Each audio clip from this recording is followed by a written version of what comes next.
Hi friends, ಎಲ್ರಿಗೂ ನಮಸ್ಕಾರ. Welcome back to my YouTube channel. ಇವತ್ತು ನಾನು ನಿಮ್ಮ ಜೊತೆ ಯಾವ ರೆಸಿಪಿನ ಶೇರ್ ಮಾಡ್ತಾ ಇದ್ದೀನಿ ಅಂದರೆ, ತುಂಬ ಕಮ್ಮಿ ಟೈಮಲ್ಲಿ ಬಿರಿಯಾನಿ ತಿಂದಷ್ಟೇ ರುಚಿಯಾಗಿರುವಂತಹ ರೆಸಿಪಿ ಮಾಡಿದ್ದೀನಿ. ತಿನ್ನೋದಕ್ಕೆ ಮಾತ್ರ ಸಖತ್ತಾಗಿದೆ ಫ್ರೆಂಡ್ಸ್. ಬಿರಿಯಾನಿನೂ ಇಷ್ಟು ರುಚಿ ಇರೋದಿಲ್ಲ ಅನಿಸುತ್ತೆ, ಅಷ್ಟು ರುಚಿಯಾಗಿದೆ. ಇದನ್ನು ಮಾಡೋದಕ್ಕೆ ಜಾಸ್ತಿ ಟೈಮ್ ಬೇಡ, ತರಕಾರಿ ಬೇಡ, ಚಿಕನ್ ಮಟನ್ ಅಂತೂ ಬೇಡವೇ ಬೇಡ. ತುಂಬ ಕಮ್ಮಿ ಟೈಮಲ್ಲಿ ಇದನ್ನು ನಾವು ಮಾಡ್ಕೊಂಡು ತಿನ್ನಬಹುದು. ಕೆಲವು ಮಕ್ಕಳಿಗೆ ತರಕಾರಿ ಚಿಕನ್ ಮಟನ್ ಅಂದ್ರೇ ಆಗೋದಿಲ್ಲ. ಅಂತಹ ಮಕ್ಕಳಿಗೆ ಈ ರೀತಿ ಸಿಂಪಲ್ಲಾಗಿ ಬಿರಿಯಾನಿ ತಿಂದಷ್ಟೇ ರುಚಿಯಾಗಿರುವಂತಹ ರೈಸ್ ಮಾಡಿಕೊಡಿ. ತುಂಬ ಇಷ್ಟಪಟ್ಟು ತಿಂತಾರೆ ಮತ್ತು ತುಂಬ ರುಚಿಯಾಗಿರುತ್ತೆ. ಇದನ್ನು ನಾನು ಹೇಗೆ ಮಾಡಿದ್ದೀನಿ ಅನ್ನೋ ವಿಡಿಯೋನ ನಿಮ್ಮ ಜೊತೆ ಶೇರ್ ಮಾಡ್ತಾ ಇದ್ದೀನಿ. ದಯವಿಟ್ಟು ವಿಡಿಯೋನ ಸ್ಕಿಪ್ ಮಾಡದೆ ನೋಡ್ಕೊಂಡು ಬರೋಣ ಬನ್ನಿ. ಇವಾಗ ನಾನು ಸ್ಟವ್ ಮೇಲೆ ಒಂದು ನಾನ್ ಸ್ಟಿಕ್ ಬಾಣಲೆ ಇಟ್ಕೊಂಡಿದ್ದೀನಿ. ಅದರಲ್ಲಿ ಒಂದು 3ರಿಂದ 4 ಸ್ಪೂನ್ ಆಗುವಷ್ಟು ಎಣ್ಣೆ ಹಾಕ್ತಾ ಇದ್ದೀನಿ.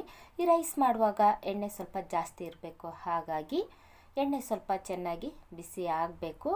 ಎಣ್ಣೆ ಬಿಸಿಯಾದ ನಂತರ ನಾನಿಲ್ಲಿ ಒಂದು ಅರ್ಧ ಸ್ಪೂನ್ ಆಗುವಷ್ಟು ಸಾಸಿವೆ ಹಾಕ್ತಾ ಇದ್ದೀನಿ. ಸಾಸಿವೆ ಸ್ವಲ್ಪ ಚೆನ್ನಾಗಿ ಚಿಟಪಟ ಅಂತ ಸಿಡಿಬೇಕು. ಇವಾಗ ನೋಡಿ, ಸಾಸಿವೆ ಚೆನ್ನಾಗಿ ಚಿಟಪಟ ಅಂತ ಸಿಡ್ದಿದೆ. ಅದಾದ ನಂತರ ನಾನಿಲ್ಲಿ ಚಿಕ್ಕದಾಗಿ ಕಟ್ ಮಾಡ್ಕೊಂಡಿರುವಂತಹ ಕರಿಬೇವಿನ ಎಲೆಗಳನ್ನು ಹಾಕ್ತಾ ಇದ್ದೀನಿ.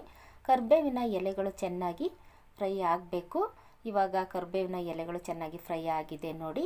ಅದಾದ ನಂತರ ನಾನಿಲ್ಲಿ ಒಂದೇ ಒಂದು ಸ್ಪೂನು ಶುಂಠಿ ಬೆಳ್ಳುಳ್ಳಿ ಪೇಸ್ಟ್ ಹಾಕ್ತಾ ಇದ್ದೀನಿ. ನಿಮಗೆ ಶುಂಠಿ ಬೆಳ್ಳುಳ್ಳಿ ಪೇಸ್ಟ್ ಇಲ್ಲ ಅಂದರೆ ನೀವು ಶುಂಠಿ ಮತ್ತು ಬೆಳ್ಳುಳ್ಳಿನ ಸಣ್ಣದಾಗಿ ಜಜ್ಜಿನೂ ಸಹ ಹಾಕಬಹುದು.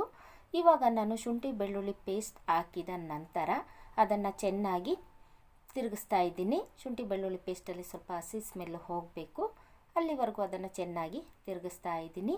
ಅದಾದ ನಂತರ ನಾನಿಲ್ಲಿ ಅರ್ಧ ಸ್ಪೂನ್ ಆಗುವಷ್ಟು ಅಚ್ಚ ಖಾರದ ಪುಡಿ ಹಾಕ್ತಾ ಇದ್ದೀನಿ. ಖಾರದ ಪುಡಿ ಸ್ವಲ್ಪ ಖಾರ ಇದೆ, ಹಾಗಾಗಿ ಅರ್ಧ ಸ್ಪೂನ್ ಹಾಕ್ತಾ ಇದ್ದೀನಿ. ನಿಮಗೆ ಖಾರ ಜಾಸ್ತಿ ಬೇಕು ಅಂದರೆ ಇನ್ನೂ ಸ್ವಲ್ಪ ಜಾಸ್ತಿ ಖಾರದ ಪುಡಿನ ಹಾಕ್ಕೊಳ್ಳಿ. ಸ್ವಲ್ಪ ಅರಿಶಿಣದ ಪುಡಿ ಹಾಕ್ತಾ ಇದ್ದೀನಿ. 1 ಸ್ಪೂನ್ ಆಗುವಷ್ಟು ಚಿಕನ್ ಮಸಾಲ ಹಾಕ್ತಾ ಇದ್ದೀನಿ. ಚಿಕನ್ ಮಸಾಲನ ಹಾಕಲೇಬೇಕು. ಚಿಕನ್ ಮಸಾಲ ಹಾಕೋದ್ರಿಂದ ರುಚಿ ತುಂಬ ಚೆನ್ನಾಗಿರುತ್ತೆ, ಹಾಗಾಗಿ ರುಚಿಗೆ ತಕ್ಕಷ್ಟು ಉಪ್ಪು ಹಾಕ್ತಾ ಇದ್ದೀನಿ. ಉಪ್ಪನ್ನು ಮಾತ್ರ ನೋಡಿಕೊಂಡು ಹಾಕ್ಕೊಳ್ಳಿ. ಇವಾಗ ಅದನ್ನೆಲ್ಲ ಚೆನ್ನಾಗಿ ತಿರುಗಿಸ್ತಾ ಇದ್ದೀನಿ. ಗ್ಯಾಸ್ ಊರಿನ ಸ್ವಲ್ಪ ಕಮ್ಮಿಯಲ್ಲಿ ಇಟ್ಕೊಂಡು ಇದನ್ನು ತಿರುಗಿಸ್ಬೇಕಾಗುತ್ತೆ. ಇವಾಗ ನೋಡಿ, ಅದೆಲ್ಲವೂ ಚೆನ್ನಾಗಿ ಕುದಿ ಬರ್ತಾ ಇದೆ. ಕುದಿ ಬಂದ ನಂತರ ನಾನಿಲ್ಲಿ ಸ್ವಲ್ಪ ಅನ್ನ ಹಾಕ್ತಾ ಇದ್ದೀನಿ. ನಿಮಗೆ ಎಷ್ಟು ಬೇಕು ಅಷ್ಟು ಅನ್ನನ ನೀವು ಹಾಕ್ಕೊಳ್ಳಿ. ಬಿಸಿ ಬಿಸಿ ಅನ್ನನ ಮಾತ್ರ ಹಾಕಬೇಡಿ.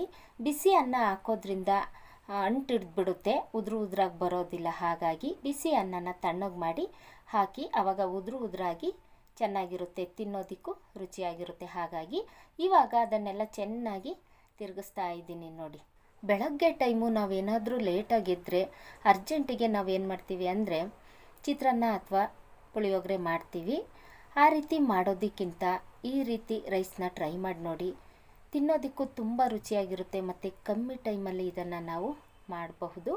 ಮನೆಯವರೆಲ್ಲರೂ ಮಾತ್ರ ತುಂಬ ಇಷ್ಟಪಟ್ಟು ತಿಂತಾರೆ, ಅಷ್ಟು ರುಚಿಯಾಗಿರುತ್ತೆ. ಇದನ್ನು ತಿಂದವರಂತೂ ಖಂಡಿತ ಈ ಮಾತನ್ನು ಕೇಳ್ತಾರೆ. ಏನಂತ ಅಂದರೆ, ಬಿರಿಯಾನಿಯಲ್ಲಿ ಚಿಕನ್ನೇ ಇಲ್ವಲ್ಲ ಅಂತ ಖಂಡಿತ ಈ ಮಾತನ್ನು ನಿಮಗೆ ಕೇಳ್ತಾರೆ ಫ್ರೆಂಡ್ಸ್. ಅಷ್ಟು ರುಚಿಯಾಗಿರುತ್ತೆ ಈ ರೈಸು ತಿನ್ನೋದಕ್ಕೆ. ಮಕ್ಕಳ ಲಂಚ್ ಬಾಕ್ಸಿಗೂ ತುಂಬ ಚೆನ್ನಾಗಿರುತ್ತೆ.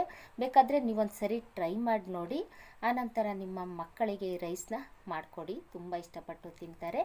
ಇವಾಗ ಬಿಸಿಯಾಗಿ ರುಚಿಯಾಗಿರುವಂತಹ ತಿಂಡಿ ರೆಡಿಯಾಗಿದೆ. ಇದನ್ನು ನೀವು ಬೆಳಗ್ಗಿನ ತಿಂಡಿಗಾದರೂ ಮಾಡಬಹುದು, ಮಧ್ಯಾಹ್ನದ ಊಟಕ್ಕಾದರೂ ಮಾಡ್ಕೊಂಡು ತಿನ್ನಬಹುದು, ಮತ್ತು ರಾತ್ರಿ ಊಟಕ್ಕಾದರೂ ಮಾಡ್ಕೊಂಡು ತಿನ್ನಬಹುದು. ನೀವು ಯಾವ ಟೈಮಲ್ಲಿ ಮಾಡ್ಕೊಂಡು ತಿಂದರೂ ತಿನ್ನೋದಕ್ಕೆ ಮಾತ್ರ ತುಂಬಾ ರುಚಿಯಾಗಿರುತ್ತೆ. ಇವಾಗ ಅದನ್ನು ಪ್ಲೇಟಲ್ಲಿ ಹಾಕಿ ಟೇಸ್ಟ್ ನೋಡ್ತಾ ಇದ್ದೀನಿ ಫ್ರೆಂಡ್ಸ್. ಟೇಸ್ಟ್ ಮಾತ್ರ ಸಖತ್ತಾಗಿದೆ. ಯಾಕೆ ಅಂದರೆ ಇದನ್ನು ನಾನು ಮಾಡಿಕೊಂಡು ತಿಂದ ನಂತರ ನಿಮಗೆ ಶೇರ್ ಮಾಡ್ತಾ ಇದ್ದೀನಿ. ಹಾಗಾಗಿ ತಿನ್ನೋದಕ್ಕೆ ಮಾತ್ರ ತುಂಬಾ ರುಚಿಯಾಗಿದೆ. ಬೇಕಾದರೆ ನೀವೊಂದು ಸರಿ ಟ್ರೈ ಮಾಡಿ ನೋಡಿ, ಖಂಡಿತ ನಿಮಗೆ ಇಷ್ಟ ಆಗುತ್ತೆ. ಈ ರೈಸ್ಗೆ ನಾನು ಪ್ಲೈನ್ ಬಿರಿಯಾನಿ ಅಂತ ಹೆಸರಿಟ್ಟಿದ್ದೀನಿ. ಈ ರೈಸ್ ಮಾಡುವಾಗ ನಾನು ಎಷ್ಟು ಸಾಮಗ್ರಿಗಳನ್ನು ಹಾಕಿದ್ದೀನಿ ಅಂತ ನೋಡಿದ್ದೀರಲ್ಲ ಫ್ರೆಂಡ್ಸ್. ಒಂದು 4ರಿಂದ 5 ಸಾಮಗ್ರಿಗಳನ್ನು ಹಾಕಿದ್ದೀನಿ ಅಷ್ಟೇ. ಟೊಮೊಟೊ ಇಲ್ಲ, ಕೊತ್ತಂಬರಿ ಸೊಪ್ಪಿಲ್ಲ, ತರಕಾರಿ ಇಲ್ಲ, ಚಿಕನ್ ಮಟನ್ ಅಂತೂ ಇಲ್ಲವೇ ಇಲ್ಲ. ಪ್ಲೈನ್ ಬಿರಿಯಾನಿ ತಿನ್ನೋದಕ್ಕೆ ಮಾತ್ರ ತುಂಬಾ ರುಚಿಯಾಗಿದೆ.